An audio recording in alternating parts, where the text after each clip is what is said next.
What's up, everybody? So, we have an audio version again every single Monday. We've been talking about random reselling topics. Today, what are your best finds of all time? Why do you remember them? Why were they so important? Maybe you made a certain amount of money on certain items. Maybe you kept them for yourselves, gave them away as gifts. Maybe you remember the backstory, where you were, what you were doing. So that's what I want to talk about today. And remember, I'm not going to show anything. You can listen while you drive, while you source, while you list items. And we have to start off with the story and why we're bringing this up. Miles, aka Slim Pickens, who is mostly on the live show every single Wednesday. You see him in the comments on the live chat. Very consistent with finds. Congrats to him. I believe also had a child recently. And I know during that time, he was kind of like off and on with sourcing. He was able to get back into it and super consistent right after that. And it came across not only one of the greatest finds of this year, maybe greatest Burlington find ever. I know in the comments I was thinking about it. I was like, oh, yeah, best find of the year. And then now that I'm thinking about it, I'm like, I don't know if anything will ever top this. Insane find. And if you want to go follow him on IG, Slim Pickens 101, there you will find his photo. Scars Pizza, Air Force One low, friends and family only. And a little bit of backstory on this. So Scars Pizza, it's a pizza place in New York. And man, they had like a DJ Clark Kent did a design for this restaurant of an Air Force One. So it has different things on the shoe that has like their logo, phone number, and things like that. But the quality is insane on this pair. And there's only 48 out there, I believe. Those friends and family, whoever went to that drop at the restaurant at that time was able to get a pair. So not too many out there, period. But now looking into the research, only 48 ever made. Why would it end up at Burlington? We have no clue why things happen and why they show up. Burlington, Ross, Marshalls. We've seen crazy things throughout the years, but that's why we go, for thrill of the hunt, and whatever is out there, you just never know what you're going to come across. And so he posted this on IG. It has the shoe has the sensors, Burlington sensors. Obviously, he's at Burlington. You can see the tag also has the style code on the tag, $60. And if you want to look up the style code for yourself and see what the shoe looks like, maybe you want to do your own research, backstory about it, style code CN3424-100. So you can look that up. Again, CN3424-100. So Scars Pizza, now designed by DJ Clark Kent, hip hop producer, DJ, huge sneakerhead, one of the OGs, which a lot of people know about him. And so he actually came into the comments on Miles' post. So let me get into that and see. Let me bring up my my phone because I wanted to read some of these for the show. So DJ Clark Kent says, "Peace, I designed those. Though I can't tell you what to do, if I were you, I would keep them. They are a piece of NYC history. They represent a true New York City success story." But of course, he designed them. Has, like we said, well, like he said, NYC history. But you have to decide what you want to do for yourself, right? If you're Miles, I mean, you want to make money off of them, you can do that. You want to keep them, you can do that. Totally up to you. I think it's insane. The comments that came right after that are saying like, "Hey, DJ Clark Kent is here in the chat." I mean, in the comments, what did it say? Like, you better be paying attention. You better be doing this. People telling him what to do, what he should or shouldn't do with the shoes. It's like, come on, man. And some of the hate on here also ridiculous on a man finding shoes at Burlington and gets insane heat. I remember some of the comments when I got certain finds, on YouTube or on IG, people telling you it's fake. and just nonstop haters out there for everything. So some of the other comments on there, this guy says, you scored big time, but at the same time, how did you ever end up? How did they ever end up there? These were special friends and family. So another guy too was on there like, yeah, this is very suspect. No way Burlington will get something like this. Nice troll. Um, crazy stuff on here. Another one. If he doesn't have these in the next 4 years, we are coming for his head. Keep it 100 and always don't chase a bag. I have some shoes signed by DJ Clark Kent that I will never sell. Some things are priceless. Maybe it's priceless to you, but maybe not everybody cares. And technically, you could do whatever the hell he wants with them, reselling them or keeping them. Totally up to you. Maybe it's priceless to you because you care about that and about the shoes, or maybe DJ Clark Kent or something. It's kind of like with me, like, hey, I have an autographed Kobe photo, 8x10. I have Kobe rookie cards. I'll never sell them, but those are important to me. Somebody else that has them might be like, hey, I want to make my money. I would sell these items. So that's really like your own call. Now, Complex Sneakers also picked up the photo and reposted that. There was so many comments on that as well.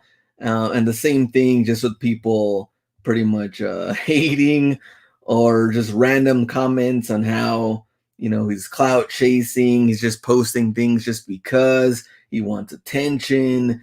And the crazy thing is, too, is that we knew that would happen. I mean, when you find something like this and people that go to Burlington once don't believe it because they never put in the work, they're never there every week, they're never trying to find some things out there like that, of course, they're going to call fake. But someone like Miles, that I'm super happy for him. I mean, I hope he gets top dollar for this if he decides to sell them, because I know how much he's been putting in the work and supported this channel for a long time too. So super happy for him. A $60 Burlington find. How much are they reselling for? That's the question. Now on eBay, I did see a used pair with a box. I believe sold for $2,600. But even then, the photos didn't look that great on it. I don't know when that date was when they sold. If you go to Stockx, a lot of the asks are anywhere between $9,000, $10,000, $20,000. I don't know what these are actually worth. I would probably say no less than 5,000. I mean, brand new. That when we don't have the box, I'm kind of interested too. What kind of box did they come in? I believe the one on eBay did sell. It's like a standard Air Force One box, but they are friends and family. Is the tag different? Maybe the box is slightly different. Is the box still there at Burlington? Did they trash it? What box did it come in? So many questions. And I wonder for also the employee that put those out, did they know? Did they not care? Maybe, I mean, a lot of the times we see people just doing their job. They really don't care about the sneakers out there. They're putting them on the racks, but just curious on the box part on where that is. But yeah, complete actually has like the tag on there on the front with the style code, so we know everything on there is legit. I believe the size was off when Miles did the video. He said the tag was 6.5. Inside tag, it is actually a men's 7.5. So a little small, and I would say 5,000 the least. I mean, it could go for 10,000. I don't know. Hopefully it does when he does sell it. Maybe even hold on to it maybe for the next, 4 or 5, maybe even longer, 8 to 10 years. What is it going to be worth down the road? It's crazy because they are dead stock, never used, never worn. So you can ask for top dollar, especially a collector that really wants them. Get big money out of that. So congrats again to Miles. You can follow him at Slim Pickens 101. Now I want to turn it to you though. What are your best finds ever? And I want you to leave me a comment on this video. I would love to read them for the live show on Wednesday. What are some of your best finds out there? Ross, Burlington, Marshalls, and also thrift stores, garage sales, swap meets, other things like that. So going off of that, Some of my best finds, I would probably say number one would have to be the JoJo White jersey, Boston Celtics. You guys remember that video, thrifting video, $1. I paid $1 and it sold on auction. The final price was $4,100. And that would has to be one of the greatest, at least of my finds of all time. I would also throw in there like the North Face Supreme t-shirt, even though I did sell it, I believe, for 130, 140. I forgot how much. I think it was $12.99 at Ross. And the same thing, I got a lot of similar comments. Fake, no way that would be there at Ross. Why would Ross have Supreme? And really, it's based off of North Face, why it would be on there more than anything at Ross. Another thing would be like Disney statues that I found. I've talked about that story many times, garage sales. And what's important about that find, though, was me and my friend, high school friend, we still talk to this day, finding those together, going to garage sales when I didn't have much money at all. I mean, I had like $500 to my name. And finding something like that, making big money off of that flip, was really one of the ones that got me going and interested in reselling and finding items and thrill of the hunt and what's out there. Getting up at 4:30 in the morning to be ready to go and meet them at 5 a.m. to find who knows what out there at garage sales. I mean, it's one of those things I'll never forget. And, that morning, me and my buddy going out there, finding these things, negotiating for the price for the statues. And that's what I think what's important on the finds that you're going to leave. I mean, the comments that you're going to leave in this video, why it's important to you. You might maybe it's even a find that you didn't really make too much money on, but you remember the time of the things that were going on during that year, during that day. Maybe important to some other things out there with your family, who you were with, and what you found more than anything, even more than the money part of it. So I think what we do for a living, let's say we're doing this full time, maybe even part time, making that side hustle money, more than just cashing out and making the big bucks. It's also the backstory behind it. And someone like Miles, I know you could, tell this story to your kids and so on. I mean, it just like goes out, even further after that of who you can tell this story to, and maybe even the flip down the road when you do sell it and what you paid for, maybe what you ended up getting with that money. And that's what we love doing this, thrill of the hunt and the backstories behind it. I'm trying to think some of the other stories. I would say, what if we'd be out hustled? Like some of the things that me and Hustleby had found out there. I remember the Kobe 9s that we found at Plato's Closet or Uptown Cheapskate when we went. That one was in Portland.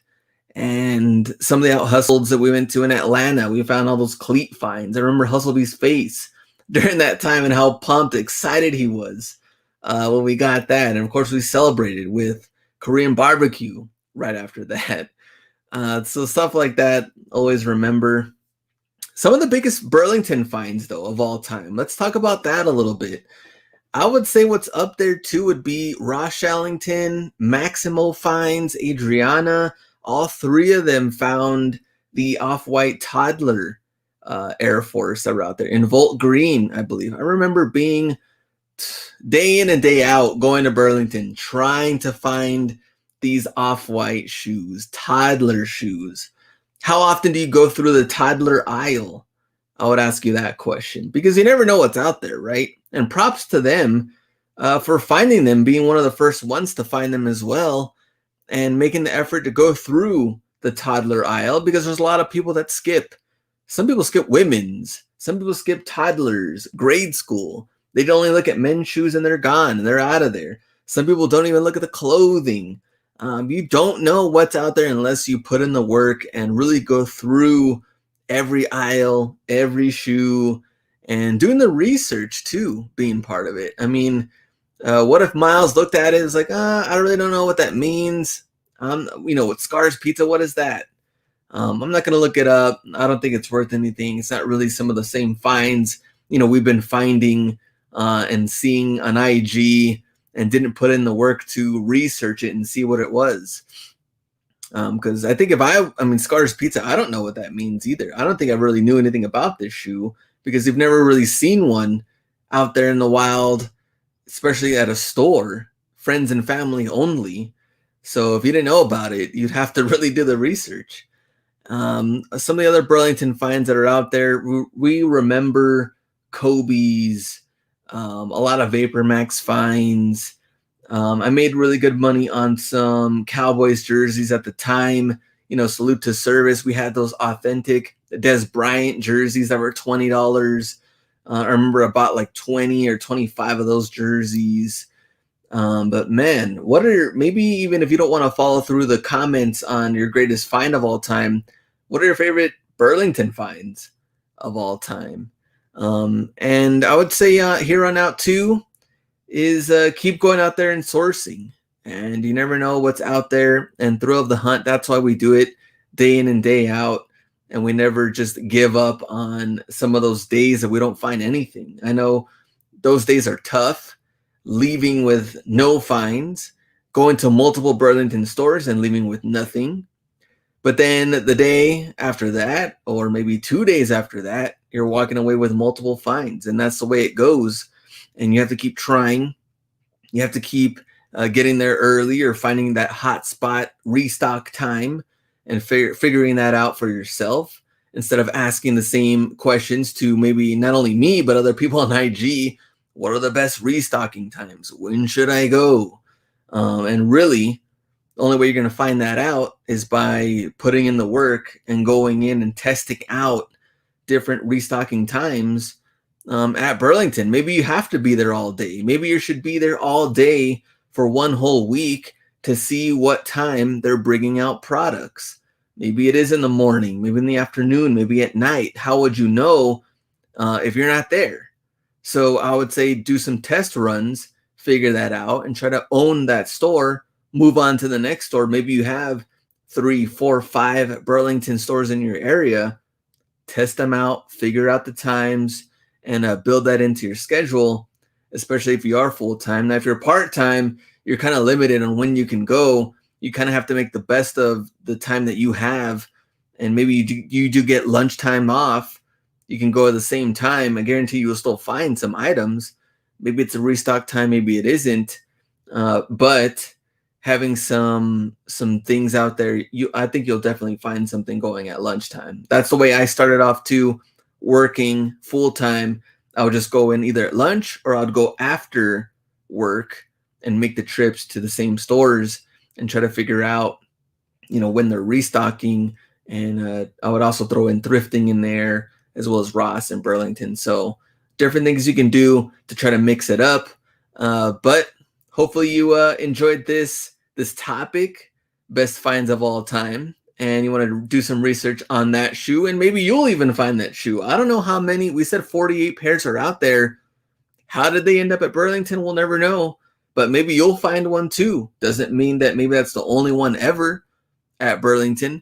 Maybe someone else will find one. What if there's 2 or 3 pairs out there that are still, I don't know, at some random Burlington? That would be wild. Maybe like a small town has one that's in the back. Maybe it's sitting there on the shelf at Burlington. That would be insane. But who knows? Maybe you'll find one out there. And we'll talk a little bit about this on Wednesday. But definitely leave me a comment below. Your best find of all time, maybe your best Burlington find of all time. Definitely want to read them, go through them, and also talk about those and the story on Wednesday for the live show. So thanks, guys, for listening and for joining in for the audio versions of my videos on Mondays. And we'll see you on the live show on Wednesday.